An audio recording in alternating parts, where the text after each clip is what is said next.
அரசினுடைய தவறுகளை சுட்டிக்காட்டக்கூடிய நடிகர்கள் யாராவது இருந்தாங்கன்னா அவர்களுடைய மறுபக்கம் ஏதாவது இருக்கான்னு ரொம்ப தீவிரமா தேடுவாங்க.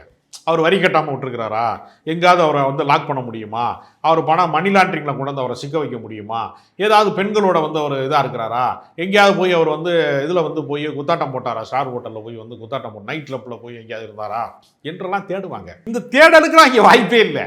இப்போ பிரச்சனை என்னன்னா இவருடைய தனிமனித ஒழுக்கம் இருக்கு இல்லையா, சூர்யா, ஆமாம், சூர்யாவுக்கான அந்த தனிமனித ஒழுக்கம் இருக்கு. அங்கே வந்து அவங்க வந்து சிவகுமார் ஃபேமிலியை வந்து எங்கேயுமே தோண்டி பார்க்கறதுக்கு தேடி பார்க்கறதுக்கு அவங்களுக்கு தடயங்களே இல்லை. அது இருந்துச்சுன்னு வச்சுக்கோங்களேன், அவர் நீங்கள் சங்கியில் வந்து பார்த்தீங்கன்னா இவர் படம் வரும்போது பூரா அவங்க கடுமையாக வந்து தோற்கடிக்கப்படணுங்கிற அடிப்படையில் ரொம்ப கடுமையாக வேலை செய்கிறாங்க. இப்போ நீங்கள் விஜய்க்கு கூட தொடக்கத்தில் வந்து எச் ராஜாவுக்கு எதிராலாம் டைலாக்லாம் அவர் பேசினார், ஜிஎஸ்டிக்கு எதிராலாம் அவர் பேசினார்.